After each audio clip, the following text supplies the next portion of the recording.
Amém? Aleluia.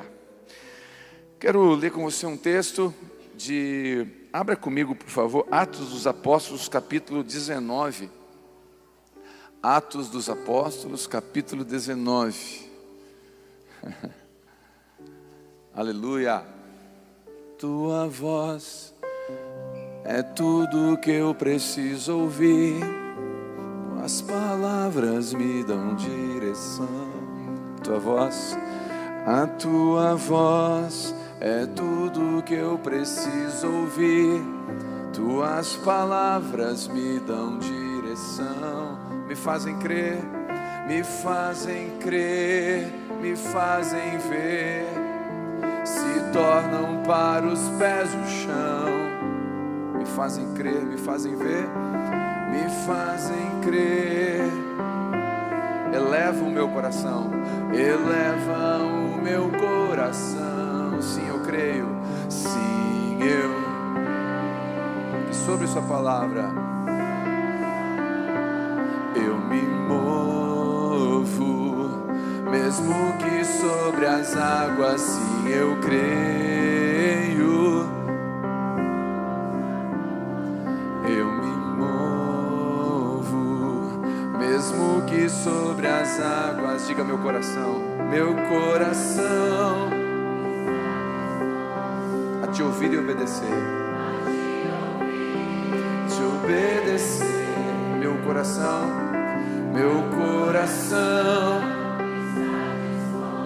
a te ouvir e te obedecer. Seja onde for,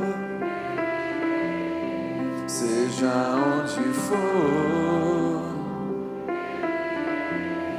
seja onde for. Diga: eis-me aqui, eis-me aqui. Atos 19, versículo 13 diz assim: e alguns dos exorcistas judeus ambulantes tentavam invocar o nome do Senhor Jesus sobre os que tinham espíritos malignos, dizendo: esconjuro-vos por Jesus a quem Paulo prega. E os que faziam isso eram 7 filhos de Seva, judeu, sacerdote. Respondendo, porém, o espírito maligno disse: conheço Jesus e bem sei quem é Paulo, mas vocês, quem são? E saltando o espírito maligno nos homens, saltando neles o homem que tinha o espírito maligno, apossou-se deles, pôde mais do que eles, de tal maneira que nus e feridos fugiram daquela casa. Foi isso notório a todos os que habitavam em Éfeso, tanto judeus como gregos, e caiu um temor sobre eles, e o nome de Jesus era engrandecido. E muitos dos que tinham crido vinham confessando, e publicamente os seus feitos eram expostos. Também muitos dos que seguiam artes mágicas e bruxarias trouxeram seus livros e queimaram na presença de todos. Foi feita uma conta do preço do que foi queimado, e o montante se achou em 50.000 peças de prata, o equivalente a 700 mil reais.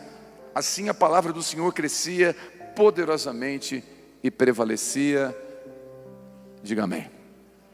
Bom, texto você entendeu? Acredito que ficou claro o texto. 7 filhos de pastor, filho de diácono, filho de crente, filho de alguém que tinha um título na igreja. 7 filhos de sacerdotes foram expulsar o demônio de uma pessoa. E quando foram expulsar o demônio dessa pessoa, a pessoa endemoniada pulou neles. Um homem só endemoniado pulou nos 7, deu uma sova, 3 saíram pelados, o que ficou com roupa saiu lanhado. O diabo deu uma sova nos 7. E aí os 7 falaram assim: olha, em nome do Deus de Paulo, sai. E ele falou: olha, eu sei quem é Jesus, sei quem é Paulo, mas vocês quem são? E sentou a lenha neles. Foram embora.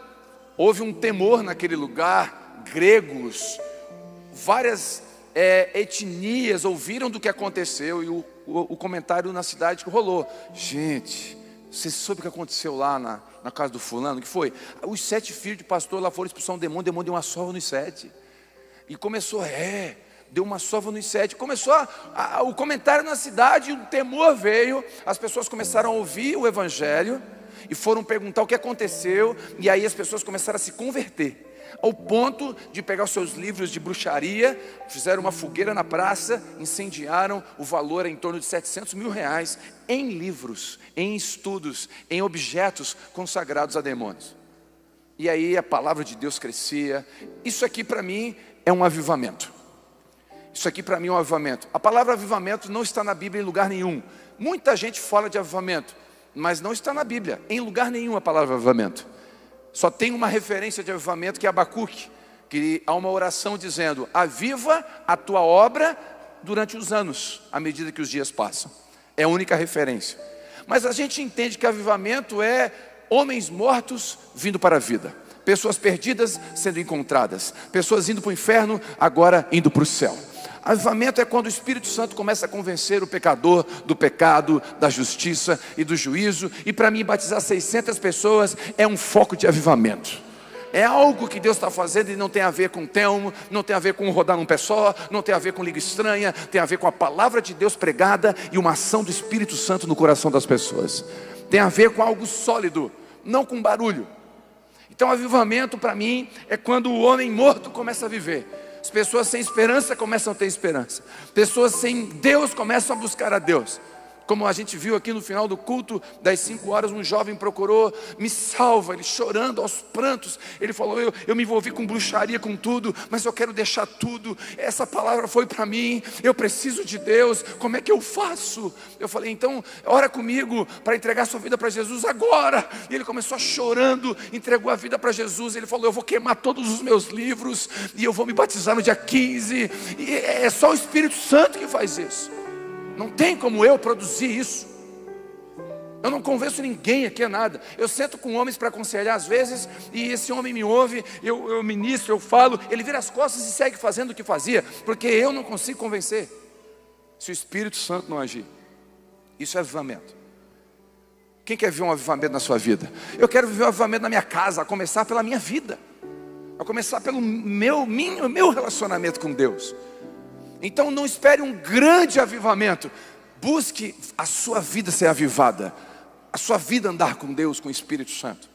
E esse texto ele tem alguns ensinos impressionantes. Primeiro, alguns filhos de sacerdote. O que eu aprendo aqui? Eles tinham pedigree, eles tinham canudo, eles tinham diploma de expulsador de demônio, eles tinham curso, PhD em divindade, eles tinham alguma coisa assim, eles tinham um currículo, mas não vale currículo no reino de Deus. No reino de Deus o que vale é você imbuído de autoridade do Espírito Santo. No reino de Deus não tem pedigree. Aqueles que são selados por Deus, Deus escolhe quem Ele quer. A Bíblia diz que Samuel foi na casa de Jessé, olhou os irmãos mais velhos de Davi, tudo grande, tudo pronto para a guerra. Deus falou, eu não olho com os olhos que vocês olham a aparência, eu conheço o coração. Tem um menino, tem mais alguém, tem sim, um menino franzino. Então saiba que no reino de Deus é uma contracultura. Não é como a gente pensa. De onde a gente menos espera, Deus levanta. Então, não são títulos, não é por herança, não é por repetição, não é por ritual ou por práticas repetitivas. Eles eram convencidos, mas não eram convertidos. Eram evangélicos, mas não eram cristãos. Eles tinham cultos, rituais, mas não tinham o Espírito Santo. Tinham práticas religiosas repetitivas, mas não conheciam a Deus. Por isso que a teologia verdadeira não te leva apenas a falar de Deus, mas te leva a andar com Deus. Porque qualquer um pode falar de Deus. Segunda coisa importante, eles eram exorcistas ambulantes. O que é isso? Andavam de um lado para o outro. Sabe o que eu aprendo aqui, irmão? Que a autoridade sobre demônios vem de pessoas que têm compromisso com a igreja local. Tem compromisso com a igreja, compromisso com pessoas, compromisso com a comunidade. Então se você e eu, tem gente que chega aqui e fala: ai pastor, lá em casa, demônio, doença, meu noivado, está tudo dando errado. Eu falo: vem cá, você vem e vai em qual grupo de convívio? Onde é que você caminha aqui? Não, eu estou vindo há 3 anos aqui, eu venho domingo e vou embora. Então você é itinerante, você não tem paradeiro, você é ambulante. Então colocar o pé numa comunidade vai te proteger, andar com pessoas vai te proteger. Escute isso, um testemunho. Uma mulher foi entrar no metrô, entrar num trem de metrô. E quando ela foi entrar no trem de metrô, só cabia os pés dela. Não tinha mais lugar, estava uma sardinha, uma lata de sardinha. Ela entrou, a porta fechou atrás dela. Aí ela foi procurar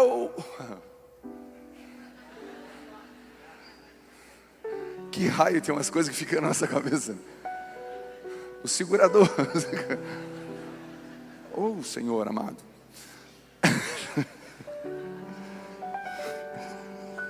Ela foi segurar para não cair. Aí de repente um senhor falou: ô moça, fica tranquila. Por quê? Do jeito que você está, não cai nunca. Você está rodeado de pessoas. Quanto mais rodeado de irmãos eu estiver, menos chance eu tenho de cair. Então itinerante, gente que não tem compromisso com a igreja. Ai pastor, mas tem coisa errada aqui na igreja. E se você viu coisa errada, você é responsável pelo que você viu. Responsabilidade vem de resposta. Sabe o que é isso? Pastor, o meu pai não é crente. Então não olha isso para você murmurar. Olha para isso como uma resposta. Você é, então você vai abençoar o seu pai. Você vai orar por ele, você vai dar testemunho. Daqui a pouco o Espírito Santo vai pegar o seu pai. Não acorde de manhã dizendo: ai que luta. Não, que responsabilidade que eu tenho. Ah, o grupo de convívio, eu fui lá, tem um monte de gente chata. Vai lá também, chato, mais um.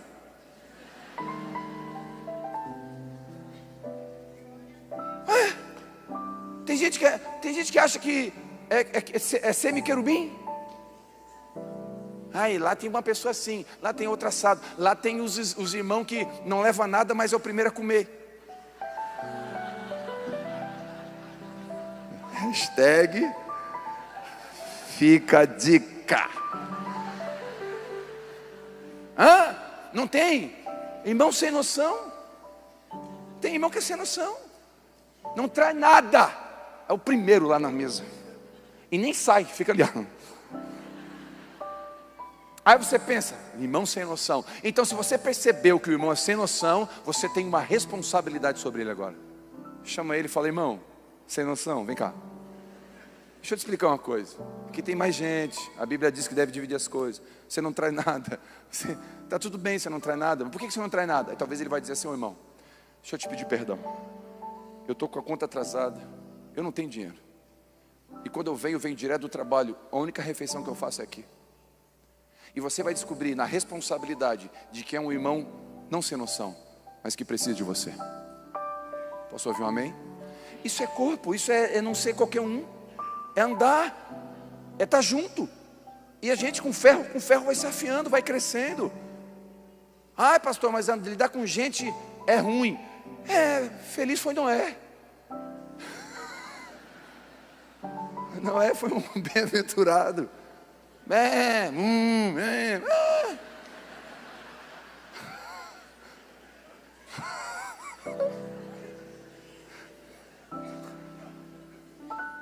Que luta. Mas lidar com gente, irmão. Irmão, tem hora que tu fala assim: Jesus, tu errou comigo. Não era. Não me dá força. Me dá paciência, porque se me der força eu mato. Não, tem hora que não é fácil, é gente. Mas gente, é isso aí mesmo. Mas a gente não vive sem gente. Porque gente nos abençoa, gente nos corrige, gente erra com a gente erra com gente.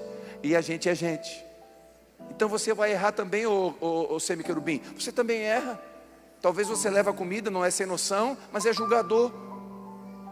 Tem gente que fala assim: não consigo ficar nem em um grupo de convívio. Todos os grupos de convívio. Deixa eu voltar para cá. Tem coisa que eu não posso falar, só pensar.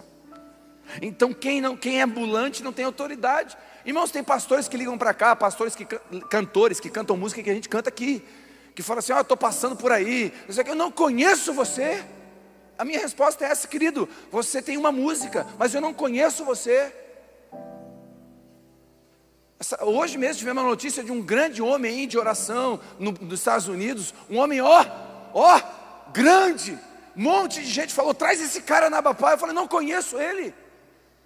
Ah, mas ele é famoso porque eu não conheço ele. Descobriu agora um monte de abuso. Um monte de abuso. Veio o escândalo nos Estados Unidos, no Brasil também. Está vendo? Então, andando junto que a gente se expõe. Se expor é ruim. Não, se expor é bênção. Porque itinerante, exorcista ambulante não tem autoridade. A autoridade para lidar com a igreja, você tem que estar junto com a igreja. Você tem que chorar com os que choram. Vai no velório, visita no hospital, chora junto, ajuda a pagar as contas dos irmãos. Isso é igreja. A gente vai ter autoridade daí. Quando a gente falar: Satanás, em nome de Jesus, ele vai dizer: conheço vocês e conheço Jesus, estou indo, tchau. Te arranca. Não adianta ter título uma vez. Posso contar? Não foi de seu não. Mas uma vez, três pastores, 3 filhos de sacerdote foram expulsar demônio. Teve uma época que tudo era demônio, quem lembra? Coca-Cola, alô diabo, de trás para frente. O disco da Xuxa, a gente girava de trás para frente e ficava... É claro, todo disco de trás para frente vai fazer...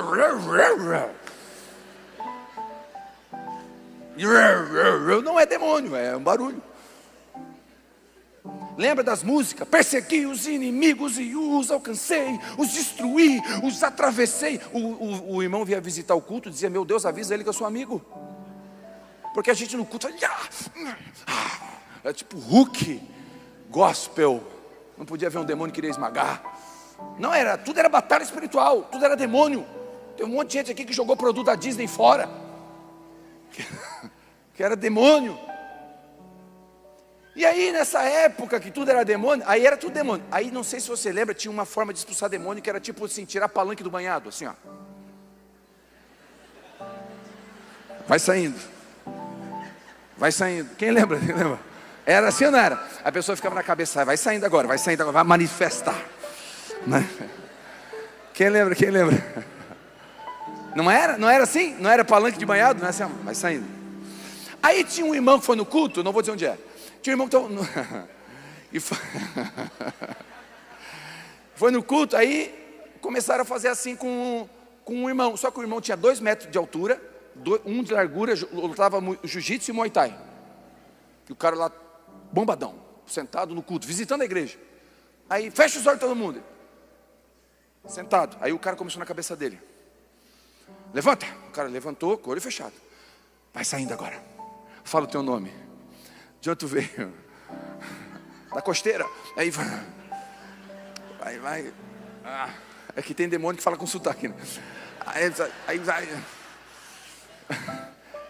É verdade, foi bem assim. Isso aqui é real, fato verídico. Aí o cara entontou. Claro. Não é demônio, o cara entontou.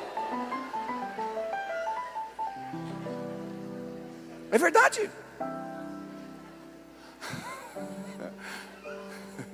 Aí os 3 pegaram o cara e levaram para a salinha.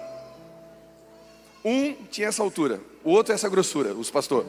E o outro, entrou os 3 para a salinha. Vamos lá expulsar o demônio desse cara. Botaram na salinha. Deu 3 minutos, começou um barulho, um grito. Ai, abre a porta, ai. A hora que abriu a porta, um sai com Shazam, o outro sai todo rasgado, todo lanhado, o outro sangrando a cara. Sai os 3 assim apavorados, e o cara sai de dentro batendo a mão dizendo: eu falei que eu não tenho demônio. O cara lutava Muay Thai, meu irmão. Ele deu uma sova nos 3. O cara não tinha demônio. O cara só entontou. Só que nós como crente, a gente fica vendo demônio em tudo. Tem coisa que não é demônio, tem coisa que é caráter. Sabe o que é isso? Toma vergonha na cara e para de mentir. Aleluia.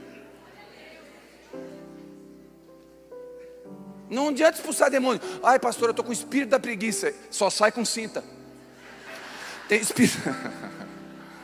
O espírito da preguiça sai com cinta.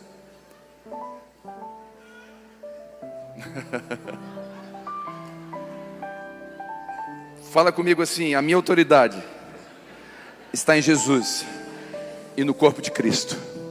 E não tem autoridade fora disso. Eles eram ambulantes. Terceira coisa, em nome do nome a quem Paulo prega. Olha o que eles falaram: em nome do nome a quem Paulo prega. Sabe o que é isso? Tem gente que quer a autoridade do nome, mas não quer o senhorio do nome. Na Bíblia tem 20 vezes a palavra Jesus como Salvador. Presta atenção nisso. 20 vezes na Bíblia está escrito que Jesus é Salvador. 650 vezes está escrito que Ele é Senhor. E nós queremos Jesus para expulsar os nossos demônios, mas não queremos Jesus para andar e obedecê-lo. Jesus não é fórceps para tirar demônio da minha e da sua vida. Jesus é médico para curar eu e você de dentro por fora, de dentro para fora. Ele é Senhor.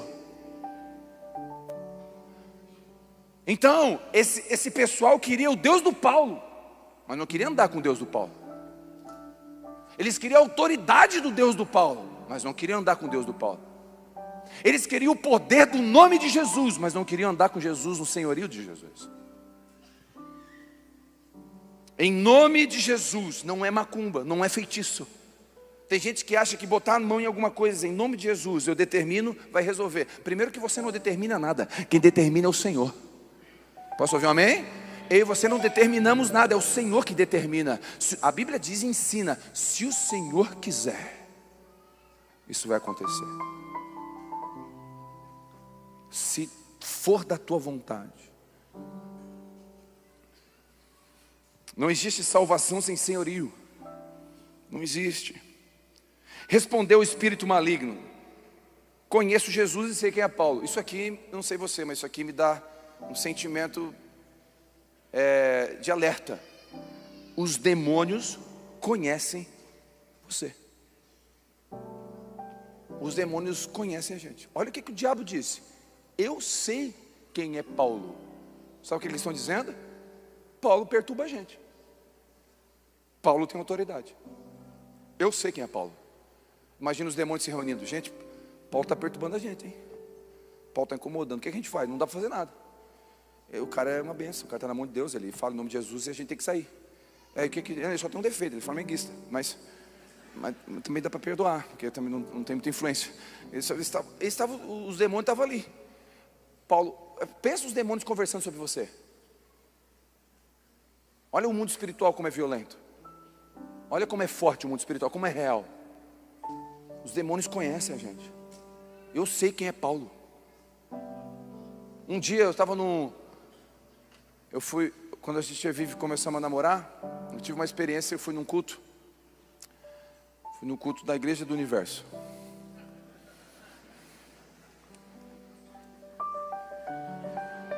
Fui na terapia do amor.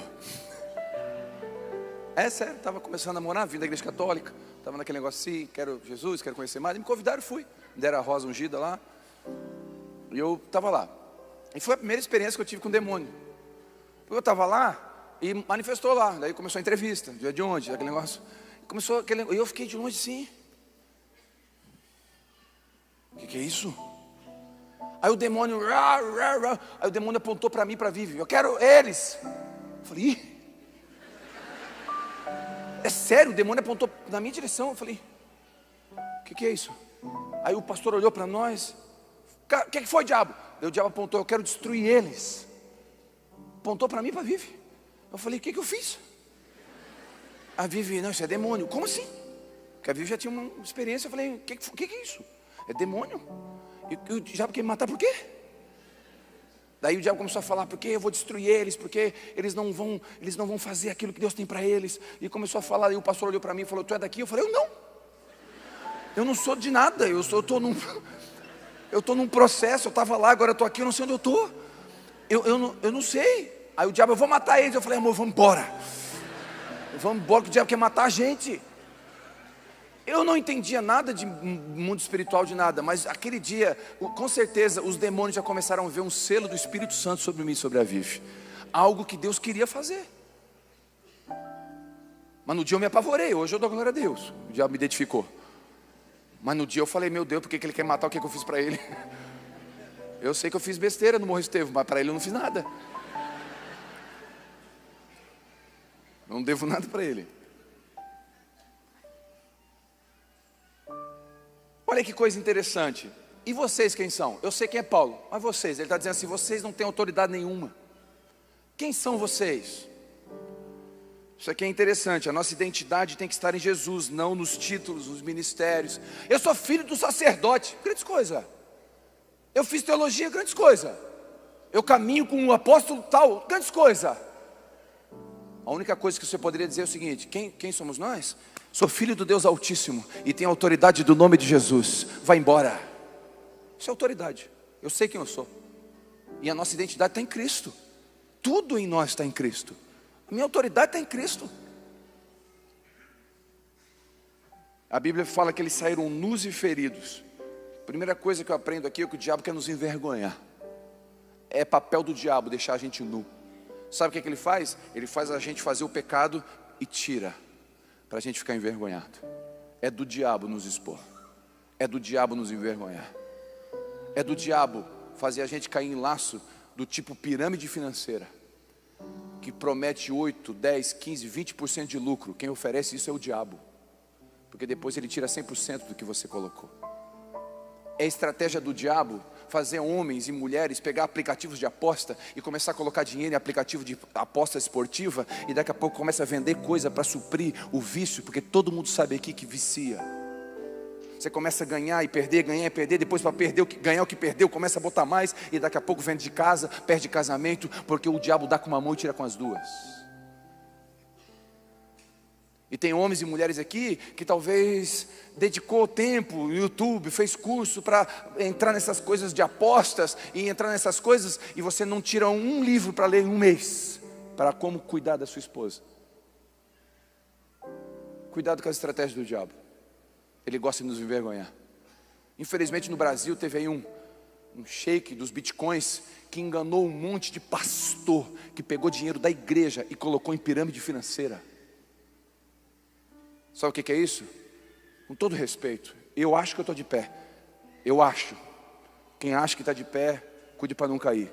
Eu vigio, eu quero vigiar a minha vida. Mas com todo respeito, isso é falta de direção do Espírito Santo. Porque se você perguntar para o Espírito Santo, ele vai dizer, sai daí.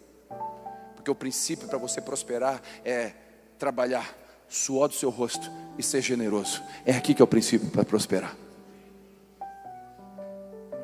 Pega na ganância. Eu vou ganhar 12%. O quê? Pega na ganância. O diabo é ferramenta de Deus. Deus usa o diabo. Usa. Martinho Lutero, se eu não me engano, dizia que o diabo é o diabo de Deus. O diabo trabalha na corrente. O diabo, ele não vai onde quer. Tanto que ele teve que perguntar para Jesus. Deus teve que autorizar o diabo a tocar na vida de Jó. Sem autorização de Deus, o diabo não vai a lugar nenhum. Então deixa eu te dar uma palavra de encorajamento. Quem toca na sua vida não é o diabo, é o seu pai que corrige você. Mas o diabo está vindo. Se ele veio, é com um propósito. Deus pode permitir, para trazer a gente de volta para o propósito. 1 Coríntios 5, o apóstolo Paulo vai fazer uma oração complicada. Pensa a oração. Olha aqui, vamos lá. Vamos falar vamos tratar um assunto aqui, como a Evódia e a Sintique lá de Filipenses, duas irmãs que estavam brigadas, e Paulo escreve assim, as duas irmãs, vocês estão brigadas uma com a outra, resolve isso aí. Imagina que nós estamos resolvendo um assunto assim, um problema da igreja, dois irmãos que não mudam, é uma vergonha, é um mau testemunho, nós estamos discutindo aqui, gente, o que faz com aquele irmão? Pô, já faz 10 vezes que eu aconselhei, eu não sei mais o que eu faço, vamos orar. Vamos orar, deixa eu orar por eles agora. Deus, coloca fulano na mão do diabo, para que o diabo dê uma sova nele. Paulo orou assim. Entregou, para quê? Para que ele fosse salvo. Sabe o que Paulo está dizendo? Até o diabo é ferramenta de Deus. Porque Deus usa quem quer. Amém? E a ferramenta foi tão grande, que esse aqui é o primeiro demônio evangelista. Veio um temor na cidade inteira. A Bíblia diz que a cidade inteira se apavorou com o que ele fez. Olha o demônio pregando. O demônio anunciando Deus. Depois dessa sova aqui, todo mundo caiu um temor. Ficou notório que o nome de Jesus foi engrandecido. Até o diabo é usado, trabalha como evangelista. Não se empolgue se você é usado. Pastor, Deus está me usando com autoridade. Isso, você pode até ficar feliz por isso, mas alegre-se. Os discípulos também ficaram. Eles chegaram para Jesus e falaram: Jesus, a gente expulsa demônio, a gente cura enfermo. Olha, tem tanta coisa acontecendo. Tem uma conferência que foi um monte de gente lá. A gente fez nossa, cada coisa linda, Jesus. Aí Jesus falou: não se alegre por isso, mas se alegre primeiro, porque o vosso nome está escrito no livro da vida. Cuidado, ser usado não quer dizer muita coisa, mas ser aprovado sim.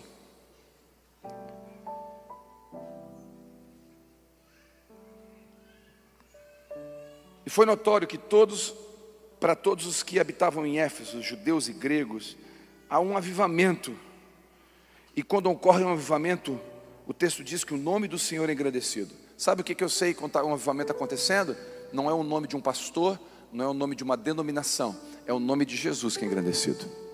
Quando o nome de um homem ou de uma mulher está sendo engrandecido mais que o nome de Jesus, isso não é avivamento, é ajuntamento. A minha preocupação maior, e o presbitério é testemunha, quando eu me reúno com eles para orar, para chorar, para buscar o conselho de Deus, eu falo sempre: nós não podemos fugir do conselho de Deus. Nós não podemos esquecer do propósito de Deus. Nós não podemos nos embriagar com tudo que Deus está fazendo. É lindo o que Deus está fazendo, mas Ele ainda é mais lindo. É maravilhoso o que Deus está fazendo, mas Ele ainda é mais maravilhoso. Traz alegria o que Ele está fazendo, mas Ele é o motivo da nossa alegria. Porque se tudo acabar, Ele permanece fiel. Se todo mundo nos deixar, Ele permanece fiel. Se essa igreja fechar, Ele permanece fiel. É o nome dEle, tem que ser o nome dEle, não pode ser o nosso nome. E muitos que tinham crido, confessando publicamente os seus feitos, em um avivamento, pessoas começam, elas não vêm para a igreja para pedir bênção, prosperidade, vitória, elas vêm para confessar os seus erros. Em um avivamento, há temor e desejo pela presença de Deus. Nenhum homem e nenhuma mulher pode produzir avivamento, é um trabalho do Espírito Santo. O texto diz que muitos queimavam seus livros de feitiçaria. Toda conversão é acompanhada de mudança de atitude. Não existe conversão sem mudança de atitude. Ela é progressiva, ela é contínua. A gente vai mudando na medida que vai caminhando com Jesus. Mas não existe conversão sem mudança. A palavra conversão significa mudar o sentido, mudar o caminho, guinar, virar. Ou seja, não existe conversão, não existe avivamento sem mudança de atitude. Paulo vai dizer: quem roubava, não roube mais. Quem mentia, não minta mais. Quem batia, não vai bater mais. Porque o Espírito Santo vai começar a trabalhar. Tem que ter mudança, porque a árvore mudou a fonte, mudou a raiz, mudou a essência. Os frutos também vão mudar. Não existe conversão sem fruto. O fruto fora da árvore. Jesus nos recebe como estamos, mas não nos deixa como chegamos. Vou repetir: Jesus nos recebe como chegamos, mas não nos deixa como chegamos. Jesus, quando nascemos de novo, eu falo que quando a gente nasce de novo, se converte, a gente nunca mais peca em paz. Nunca mais peca em paz. Antes de Jesus, meu irmão, mentir para mim era tomar café. Meu pai, já confessei isso para meu pai. Meu pai me deu um carro, um Fusca verde. E eu tinha 16 anos, nem carteira tinha. E eu andava por tudo. O pai dizia assim: só vai na quarta linha e na primeira linha. Eu ia para Siderópolis. Eu ia para o Rio Grande do Sul. Eu picava com aquele carro. Depois eu botava o carro na ré para voltar o odômetro, o pai não descobrir. Pensa, um mentiroso. Mentiroso. Aí eu encontrei Jesus. Aleluia, me batizei. Aí comecei a querer mentir de novo. Sabe quando você está tomando aquele banho quentinho no inverno e tem aquela gotinha gelada caindo? Do Satanás aquela gota. Não é do Satanás. Aquela ali é o Espírito Santo dizendo assim: você não é Não te fiz para isso, você é outro homem. Eu te fiz um homem de Deus agora. Sua postura vai mudar. E aí a mentira não coube mais para mim. Porque o Espírito Santo começa a me levar para um lugar. E por último, eu encerro aqui. Assim a palavra crescia. O crescimento da palavra é uma consequência de pessoas que se rendem a Cristo e mudam de vida. Olha que interessante. Nós vamos ter agora, ano que vem, a Escola Bíblica Raiz dividida em 3 partes. A primeira parte vai ser Bem-vindo à Família. Sabe o que é isso? Vai ser um curso bíblico para aqueles que são novos na fé, que estão se batizando ou que se batizaram, que querem aprender a Bíblia do começo. Você vai começar assim, ó, conheça a sua Bíblia, primeira aula. Você vai trazer a sua Bíblia física, papel, você vai abrir Gênesis, vai olhar, quantos capítulos tem? Essa é a sua Bíblia. Você vai conhecer a sua Bíblia desde o comecinho, do zero, como se fosse analfabíblia. Para começar. Sabe por quê? Porque muitos irmãos que vão se batizar estão dizendo assim: pastor, eu estou me batizando, mas eu quero conhecer mais a Bíblia, porque um avivamento vai trazer amor pela palavra. Vou repetir, um avivamento traz amor pela palavra. Quando eu e você estamos numa igreja, mas não temos nem nada, não queremos saber da palavra de Deus, não houve avivamento no meu e no seu coração. Um avivamento vai trazer amor pela palavra. A palavra de Deus crescia. Para vivermos um avivamento, precisamos de um reabibliamento. Precisamos voltar para a palavra. E eu oro para que essa igreja possa continuar vivendo esse foco, esse despertar de avivamento, onde pessoas estão sendo edificadas umas às outras, salvas, e a obra de Deus continua. E enquanto Ele voltar, nós vamos anunciar o amor de Deus e aquilo que Ele fez na minha vida e na sua vida. Quem aqui foi transformado pelo poder do Evangelho? Diga glória a Deus e aplauda o nome de Jesus. Ele é digno de honra, Ele é digno de glória. Antes de encerrar, eu quero dar uma palavra para a sua família. Importante. Escute. A Bíblia diz que Moisés não circuncidou seus filhos no deserto. Presta atenção nisso. Moisés não circuncidou seus filhos no deserto. E ele não entrou na terra prometida. A Bíblia diz que quem entrou na terra prometida foi Josué. Sabe por que Josué entrou na terra prometida? Porque Josué dizia assim, ó, eu e a minha casa. Sabe quem vai herdar o que Deus tem para dar para a igreja brasileira nos próximos anos? Homens e mulheres que batem no peito e falam, eu e minha casa. Eu não vou sem a minha casa. Eu não vou sem a minha esposa, eu não vou sem o meu marido, eu não vou sem os meus filhos. Eu e a minha casa. Homens que declaram, eu e minha casa serviremos ao Senhor. São homens e mulheres que Deus está levantando para o próximo avivamento, para aquilo que Deus quer fazer nos próximos dias. Então, por favor, circuncide os seus filhos. Guarde os seus filhos, invista nos seus filhos. Por favor, em nome de Jesus. Quem recebe essas palavras?